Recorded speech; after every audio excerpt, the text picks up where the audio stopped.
Assalamualaikum warahmatullahi wabarakatuh.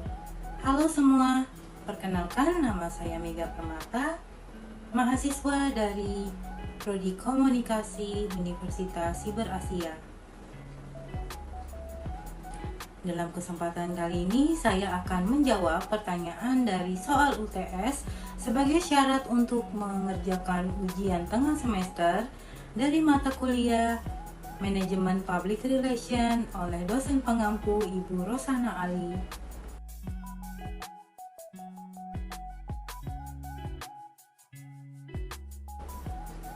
Baik, saya akan menjawab pertanyaan soal nomor 1.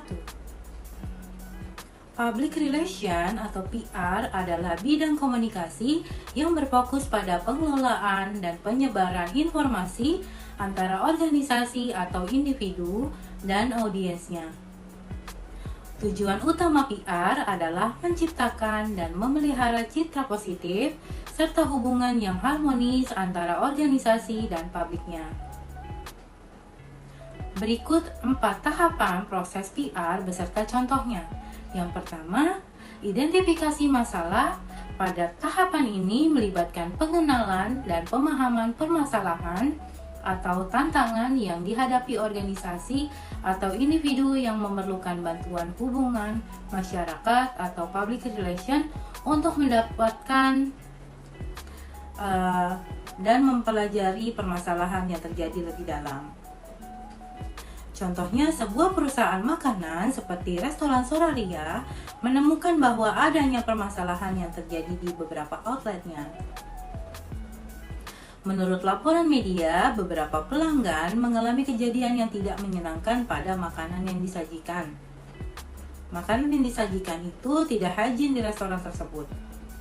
Saat ini, tim PR mengakui bahwa masalah terbesarnya adalah kekhawatiran umum terhadap kebersihan alat makanan dan kualitas makanan restoran.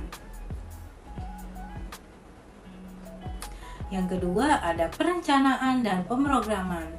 Setelah masalah teridentifikasi, langkah selanjutnya adalah merancang strategi dan program humas untuk memecahkan masalah tersebut. Ini termasuk menetapkan tujuan dan memilih taktik komunikasi yang tepat. Contohnya, untuk mengatasi masalah kebersihan alat makan dan makanannya, tim PR dari restoran Solaria merancang kampanye komunikasi yang mencangkup antara lain audit kualitas dan kebersihan di semua outlet, pelatihan tambahan bagi karyawan, tantangan kebersihan, tentang kebersihan, prosedur, dan perencanaan, lalu pesan-pesan utama yang dikomunikasikan kepada publik melalui media sosial dan siaran pers. Yang ketiga, ada tindakan dan komunikasi atau action and communication. Di tahapan ini adalah pelaksanaan rencana yang telah ditetapkan, termasuk tindakan spesifik yang diambil untuk memecahkan masalah dan komunikasi dengan kelompok sasaran terkait. Contohnya seperti restoran Solaria akan mulai melakukan pemeriksaan dan pelatihan kebersihan dan mengeluarkan pernyataan resmi melalui situs web dan media sosial yang menjelaskan langkah-langkah yang diambil untuk memastikan keamanan dan kebersihan alat makan dan pangan. Mereka juga akan mengadakan konferensi pers untuk memberikan informasi langsung dan menjawab pertanyaan dari media. Yang keempat, evaluasi program atau program evaluation. Ini merupakan tahapan terakhir yang mengevaluasi pelaksanaan dalam pelaksanaan efektivitas program PR. Hal ini berarti mengukur hasil dan dampak dari tindakan dan komunikasi yang dilakukan. Contohnya seperti tindakan PR dalam perusahaan restoran Solaria, melakukan riset pelanggan dan memantau masukan dari media pers dan media sosial untuk menilai apakah kepercayaan publik telah pulih dan citra perusahaan telah meningkat. Kemudian, mereka juga akan menganalisis data penjualan untuk melihat apakah ada peningkatan setelah menjalankan kampanye PR.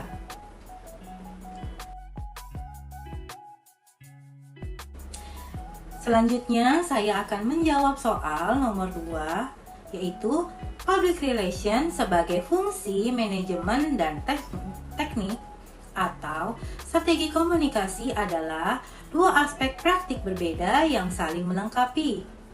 Perbedaan terbesar antara PR sebagai fungsi manajemen dan teknik atau strategi komunikasi adalah ruang lingkup dan tujuan masing-masing.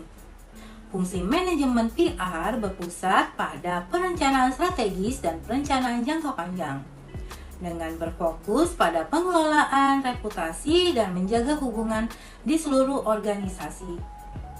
Sedangkan PR sebagai teknik atau strategi komunikasi lebih berperan penting dan operasional serta berfokus pada penggunaan alat dan metode komunikasi untuk menciptakan tujuan tertentu dalam jangka pendek dan menengah. Keduanya penting dan saling melengkapi dalam membangun dan menjaga citra serta reputasi suatu organisasi di sebuah perusahaan.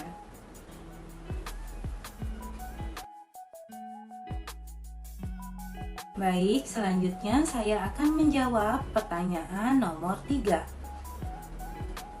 Menurut pendapat saya, persepsi masyarakat terhadap Kepolisian Negara Republik Indonesia atau Polri seringkali dipengaruhi oleh berbagai faktor, seperti efektivitas dan kinerja Polri dalam menjaga keamanan dan penyelesaian sebuah kasus, keterbukaan terhadap penegakan hukum baru, serta penyebaran informasi kepada masyarakat. Walaupun kepolisian telah berupaya keras untuk meningkatkan citra dan meningkatkan profesionalnya, namun masyarakat masih saja meragukan dengan kinerja kepolisian dan kepercayaan, karena adanya beberapa kasus yang terjadi beberapa tahun terakhir yang tidak terselesaikan dengan baik dan adil, serta terjadinya masalah internal dalam kepolisian yang tersebar luas di publik, seperti kedisiplinan anggota yang melanggar hukum atau aturan atau kode etik kepolisian. Langkah pengelolaan perencanaan strategis untuk membangun citra positif dan kepercayaan masyarakat dengan cara identifikasi masalah dan analisis suatu situasi, penelitian dan survei. Dengan melakukan penelitian untuk memahami persepsi masyarakat terhadap Polri. Lalu ada identifikasi isu-isu utama mengenai citra negatif seperti korupsi, kekerasan polisi, atau kurangnya akuntabilitas. Kemudian tujuan jangka pendeknya yaitu meningkatkan transparansi kepolisian, mengurangi kasus korupsi internal, dan meningkatkan akuntabilitas terhadap laporan publik. Selanjutnya ada tujuan jangka panjangnya yaitu membangun citra Polri sebagai institusi yang profesional, adil dan terpercaya serta meningkatkan kepercayaan masyarakat. Lalu dilakukan juga kampanye komunikasi publik. Memulai kampanye komunikasi yang efektif untuk menyoroti pencapaian dan peningkatan kegiatan kepolisian negara Republik Indonesia dengan menggunakan media sosial seperti televisi, radio, dan media cetak untuk menjangkau khalayak luas. Juga diperlukan hubungan media, membangun hubungan baik dengan media untuk memastikan penyebaran informasi positif dan akurat tentang Polri. Lalu perubahan strategis berdasarkan hasil penilaian, membuat strategi untuk memastikan tujuan jangka panjangnya. Lalu ada implementasi langkah survei dan investigasinya, yaitu dengan cara penggunaan lembaga penelitian independen untuk memperoleh data yang objektif. Lalu melakukan diskusi kelompok yang terfokus dengan kelompok sosial yang berbeda untuk mendapatkan pandangan yang komprehensif. Melakukan kampanye yang dapat menyoroti keberhasilan penegakan hukum dalam kasus-kasus penting, yaitu dengan melakukan mencari tentang cerita positif dan kisah nyata dari orang-orang yang merasa polisi telah membantu masyarakat. Juga melibatkan pakar komunikasi dan psikologi dalam program pelatihan kerjasama dengan lembaga lain, lalu keterlibatan masyarakat dalam program sosial yang menunjukkan kepedulian dan kontribusi Polri terhadap masyarakat. Dengan cara pendekatan yang sistematis dan terpercaya ini, diharapkan citra Polri di mata masyarakat akan terbangun dan meningkat secara positif, serta kepercayaan masyarakat yang kemarin telah hilang dapat terbentuk kembali dan akan tumbuh dan berkembang dengan baik.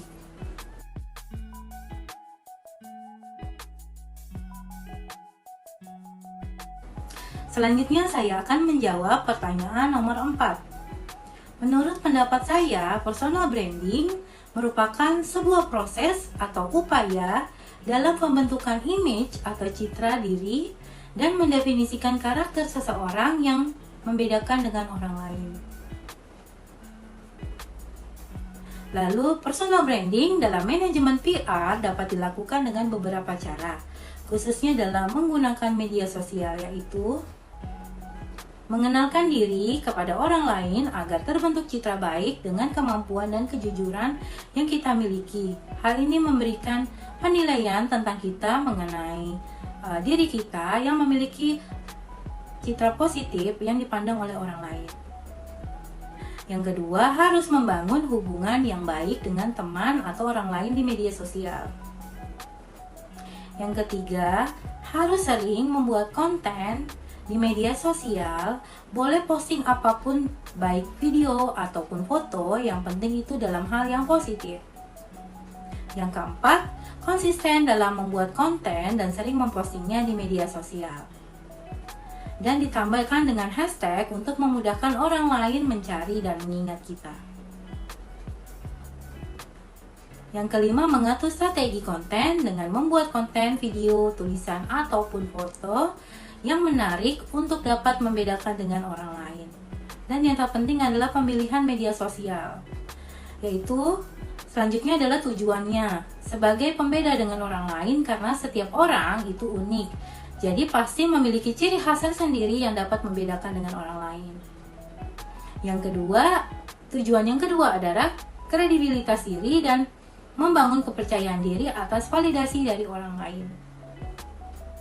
Yang ketiga, sebagai promosi, jika seseorang memiliki keterampilan atau kemampuan yang bisa dijadikan sebagai media promosi diri.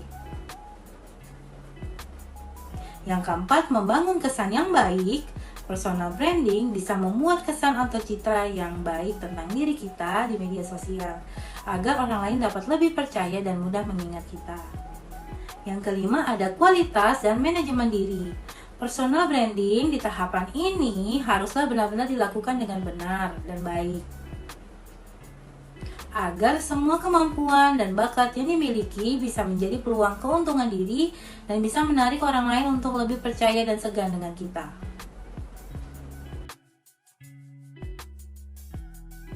Dan untuk pertanyaan yang terakhir, yaitu tentang program Public Relations. Saya mengambil studi kasus program PR dari perusahaan PT Astra Honda Motor.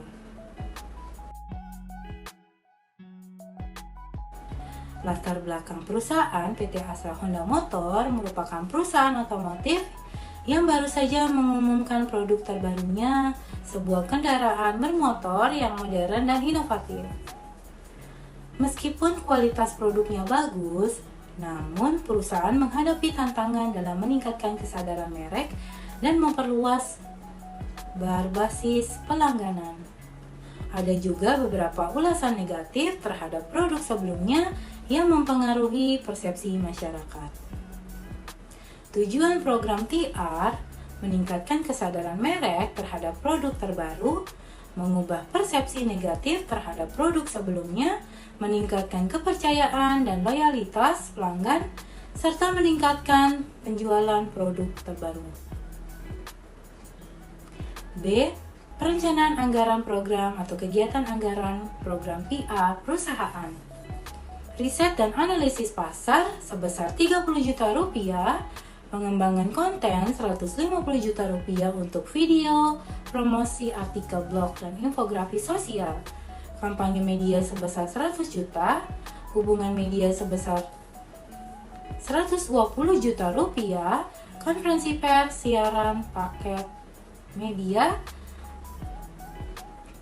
dan peluncuran produk sebesar 250 juta rupiah, serta influencer dan media untuk monitoring dan evaluasi sebesar 50 juta rupiah.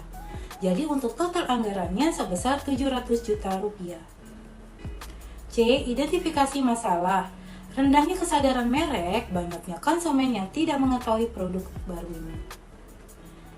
Produk sebelumnya mempunyai review negatif yang masih mempengaruhi opini masyarakat, serta kurangnya komunikasi dan keterlibatan dalam jejaring sosial. D. Perencanaan dan pemrograman strategi PR. Riset dan analisisnya dengan melakukan riset pasar untuk memahami target audience, analisis ulasan negatif untuk meningkatkan strategi produk dan komunikasi. Pengembangan konten dengan membuat konten promosi yang menunjukkan keunggulan produk baru dengan menulis artikel blog yang mendidik dan informatif, serta membuat infografis yang menarik dan mudah dipahami. Kemudian penggunaan platform seperti Instagram, Facebook, dan Twitter atau platform lainnya untuk kampanye atau promosi produk yang terintegrasi. Hubungan media dengan mengadakan konferensi pers untuk peluncuran produk, kemudian mengirimkan siaran pers ke outlet media besar yang berisi informasi produk. Acara peluncuran produk diselenggarakan secara menarik dan interaktif dengan mengundang influencer dan media untuk melakukan siaran langsung. Pemantauan dan evaluasinya dengan menggunakan alat analisis untuk melacak keberhasilan kampanye, mengumpulkan masukan dari konsumen dan media. E. Tindakan dan komunikasi penerbitan konten. Dengan mengunggah konten promosi ke seluruh media sosial dan situs web perusahaan, lalu konferensi pers dengan menyelenggarakan konferensi pers dan mendistribusikan siaran pers ke berbagai media. Penyelenggaraan acara peluncuran produk yang mengesahkan dan mendemonstrasikan produk dan sesi tanya jawab. Keterlibatan media sosial dengan berinteraksi secara aktif dengan pengikut di media sosial, melakukan tanya jawab dan mengadakan sesi langsung. F. Evaluasi program evaluasi media. Dengan mengevaluasi liputan media atas siaran pers dan konferensi pers. G. Dokumentasi kegiatan foto dan video. Dengan dokumentasi semua kegiatan termasuk konferensi pers, peluncuran produk, dan interaksi media sosial. Laporan evaluasi dengan membuat laporan yang komprehensif yang berisikan hasil dan analisis seluruh kegiatan PR. H. Rekomendasi atau masukan dari pelanggan. Rekomendasi dapat meningkatkan keberlanjutan promosi dan peningkatan penjualan yang terus melibatkan audiens setelah peluncuran produk untuk menjaga momentum dan membangun kualitas dan loyalitas. Meningkatkan kualitas layanan pelanggan yang responsif dan ramah, meningkatkan kepuasan dan loyalitas. Berkolaborasi dengan influencer untuk memperluas jangkauan dan membangun kredibilitas produk yang dipasarkan. Dengan menggunakan masukan konsumen dan jasa dari penggunaan influencer untuk terus meningkatkan produk dan layanan. Masukan atau transparansi yang berisikan transparan tentang perubahan dan peningkatan produk berdasarkan masukan dari konsumen. Promosi yang berkelanjutan seperti kampanye, promosi, bahkan setelah produk diluncurkan untuk memastikan kesadaran merek tetap tinggi. Dan jangan lupa untuk mencari solusi dari masalah yang terjadi terkait barang, konsumen, dan penjualan produk di pasaran. Lalu, pembuatan konten edukasi yang menjelaskan secara detail kegunaan dan manfaat dari produk. Lalu, pastikan pesan tersampaikan di semua saluran komunikasi untuk menciptakan citra yang positif, kuat, dan kredibel. Sekian penjelasan dari jawaban saya. Terima kasih. Wassalamualaikum warahmatullahi wabarakatuh.